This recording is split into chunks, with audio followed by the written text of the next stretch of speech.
आपके चेहरे पे जो निशानात होते हैं उन्हें हम हाइपर पिगमेंटेशन कहते हैं। यही निशान और धब्बे अगर आपकी नॉर्मल स्किन कलर से थोड़े से डार्क कलर के हो जाएं तो उसे हम पिगमेंटेशन कहते हैं। अब ये पिगमेंटेशन का वर्ड कहाँ से आया है? आपने काफी जियोग्राफिकल एरियाज में देखा होगा कि जहां पे लोग रहते हैं वो ज्यादातर व्हाइट होते हैं, उनका कॉम्प्लेक्शन फेयर होता है क्योंकि वहां पे सन की जो रेज होती है वो इतनी स्ट्रांग नहीं पड़ती। और कुछ जियोग्राफिकल एरियाज में आपने देखा होगा कि लोग काफी डार्क स्किन के होते हैं यानी ब्लैक के करीब होते हैं, वहां पे जो सन की रेज होती है वो ज्यादा पड़ती है और तभी आपकी जो स्किन होती है वो मेलानोसाइट ज्यादा प्रोड्यूस करती है। मेलानोसाइट्स एक सेल होते हैं जो कि आपकी स्किन को कलर देने का काम करते हैं। फिर आते हैं इंटरमीडिएट स्किन के लोग यानी जो व्हीटिश कॉम्प्लेक्शन होते हैं जैसे मैं। मेलानोसाइट जो है वो आपके स्किन में एक बैरियर इफेक्ट करता है। ये वो सेल्स होते हैं जो कि आपको स्किन कैंसर से प्रोटेक्ट करता है। जब सन की रेज डायरेक्ट हमारे स्किन पे पड़ती है तो वो जो मेलानोसाइट्स होते हैं वो उन यूवी रेज को एब्जॉर्ब कर लेता है और काफी हद तक ये नेचर की तरफ से हमें प्रोटेक्टिव एलिमेंट मिला हुआ है ताकि हमें स्किन कैंसर ना हो जाए। इसीलिए जो मेलानोसाइट्स है ये आपके स्किन का कलर डिस्क्राइब करेंगे कि आपके स्किन का कलर किस तरीके से होगा। अब हाइपर पिगमेंटेशन से क्या मतलब है? हाइपर पिगमेंटेशन से मतलब है कि किसी एक जगह पे आपके स्किन के ऐसा हो जहां पे वो निशान ज्यादा गहरे रंग का हो गया हो, बाकी जो स्किन है वो आपकी सेम हो, सिर्फ उस एक पर्टिकुलर जगह पे जो आपकी स्किन है वो डार्क हो गई हो, उसे कहते हैं हाइपर पिगमेंटेशन। अब इसके होने की क्या क्या वजह है? ये ज्यादातर उन लोगों में देखा गया है जो कि या तो ब्लैक कॉम्प्लेक्शन के होते हैं या व्हीटिश कॉम्प्लेक्शन के होते हैं। व्हाइट पीपल में भी ये होते हैं लेकिन उनमें निस्बतन कम मेलानोसाइट्स होता है, इसलिए उनमें ये चीज कम पाई जाती है, लेकिन मोस्टली ये इंटरमीडिएट और डार्क स्किन लोगों में पाई जाती है। इसके अलावा बढ़ती उम्र के साथ भी होती है। आपने देखा होगा अक्सर कि आपकी नानी दादियों में भी ये दाग धब्बे बहुत इजीली पाए जाते हैं। इसके अलावा वो फीमेल जिनमें हार्मोनल इम्बैलेंस है, स्पेशली जिनको पीसीओज है या जो ओसीबी जिसे हम ओरल कॉन्ट्रासेप्टिव पिल्स कहते हैं, अगर वो ये बर्थ कंट्रोल पिल्स ले रही हैं तो उनमें भी ये हाइपर पिगमेंटेशन बहुत देखी गई है। इसके अलावा अगर किसी को थायराइड का मसला है या डायबिटीज है, उनमें भी ये पिगमेंटेशन का एलिमेंट बहुत कॉमनली पाया जाता है। और इसके अलावा एक इंपॉर्टेंट बात, प्रेगनेंसी में भी ये दाग धब्बे यानी हाइपर पिगमेंटेशन बहुत इजीली होने के चांसेस होते हैं। अब लोग इसका इलाज क्यों करवाते हैं? क्योंकि उनको ये दिखने में बुरे लग रहे होते हैं। इससे हम कहते हैं एस्थेटिक रीजंस की वजह से हम इसका ट्रीटमेंट करवाते हैं। हमारी स्किन पे जो सबसे ऊपर की लेयर होती है वो एपिडर्मिस होती है।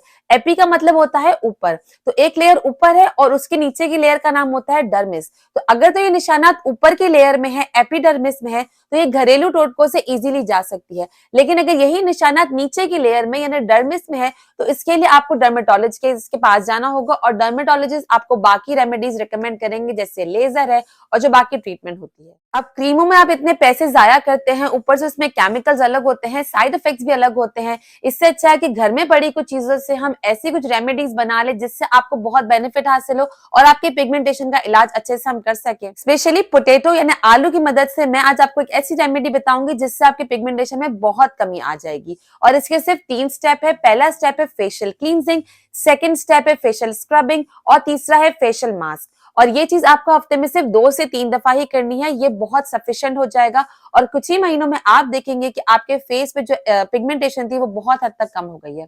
चाहे वो एक्ने के बाद पिगमेंटेशन हो, चाहे वो एक्जिमा के बाद के स्कार्स हो, या चाहे वो किसी भी किस्म की वजह से हो, चाहे वो इन्फेक्शन की वजह से हो या कभी कभी कोई वजह नहीं भी होती, क्योंकि 2 किस्म की पिगमेंटेशन होती है। एक होती है प्राइमरी हाइपर पिगमेंटेशन और एक होती है सेकेंडरी हाइपर पिगमेंटेशन। तो ऐसा भी मुमकिन है कि कोई वजह आपके पास नहीं है, उसके बावजूद भी आपको हाइपर पिगमेंटेशन हो रही है। अब क्लींजिंग के लिए आपको चाहिए एक अदद आलू। एक आलू ले लीजिए, उसको बॉईल करने की नीड नहीं है। अच्छे से पहले उसका वॉश कीजिएगा, फिर उसका जो छिलका है, उसका पील है, वो उतार लीजिए। दोबारा से इसको वॉश कीजिएगा और उसका अच्छे से एक पेस्ट बना लीजिए।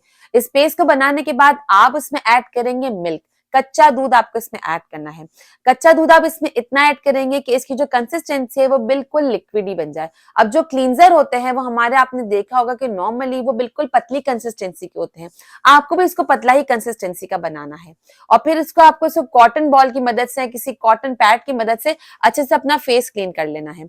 इस फेस क्लींजिंग का मकसद ये होगा कि आपके पोर्स जो है वो ओपन हो जाए, क्योंकि इसके बाद हम अप्लाई करने वाले हैं हमारा फेशियल स्क्रब। स्क्रबिंग के लिए भी आपको वही आलू का पेस्ट चाहिए जो आपने एक्स्ट्रा बना के रखा था और उस आलू के पेस्ट में हम ऐड करेंगे थोड़ा सा राइस फ्लावर यानी चावल का आटा, और थोड़ा सा ही ऐड करेंगे उसमें रोज वाटर यानी गुलाब जल या अर्के गुलाब जिसे कहते हैं।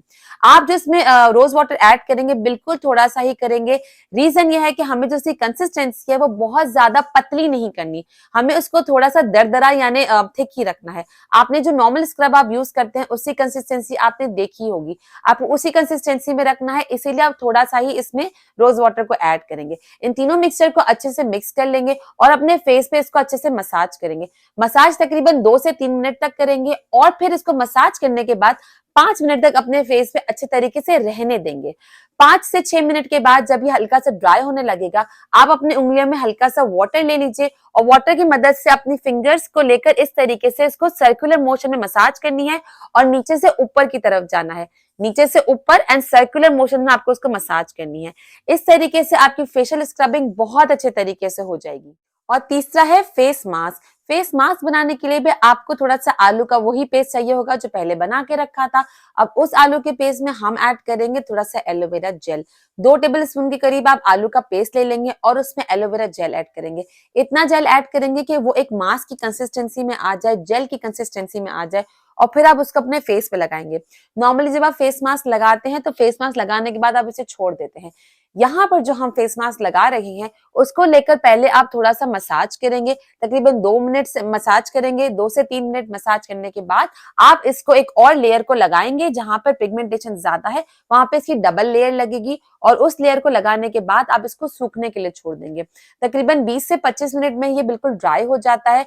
25 मिनट के बाद आप देखेंगे जब ड्राई हो चुका है तो आप इसको नॉर्मल वाटर के साथ, रूम टेम्परेचर वाटर के साथ आप इसको वॉश कर लेंगे, रिंस कर लेंगे। बहुत ज्यादा ठंडा पानी भी नहीं चाहिए और बहुत गर्म पानी भी नहीं चाहिए, बिल्कुल जो नॉर्मल रेगुलर रूम टेम्परेचर का वाटर होता है उसी से आपको इसको फेस वॉश कर लेना है। अब आपने इन तीनों चीजों में नोट किया, क्लींजिंग में, स्क्रबिंग में और फेस मास्क में हमने जो इस्तेमाल किया है वो हमारा मेन इंग्रेडिएंट है पोटैटो यानी आलू। और बस फिर रात में सोने से पहले आप अपने फेस पे विटामिन सी अप्लाई कर लें। विटामिन सी काफी लोग अपने घर पे भी बनाते हैं, अगर आप कमेंट करेंगे तो मैं भी आपको बनाना सिखा दूंगी, या अगर आपको घर पे नहीं भी बनाना तो आप मार्केट बेस्ड विटामिन सी भी ला सकते हैं।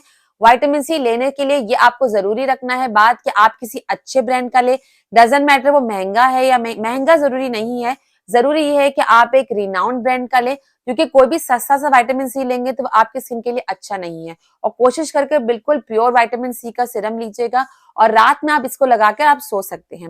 हफ्ते में 2 दिन भी या 3 दिन भी रेमेडी करेंगे तो ये आपकी स्किन के लिए बहुत ही सफिशिएंट होगा और ये आपको कुछ ही महीनों में आपकी पिगमेंटेशन पे बहुत फर्क देगा। एंड ट्रस्ट मी, ये इतना फर्क देगा कि ये मेरे पेशेंट्स का भी ट्राई किया हुआ है और मेरा अपना पर्सनल भी ये रेमेडी ट्राई की हुई है। इसको एक दफा ट्राई करके जरूर देख लीजिएगा।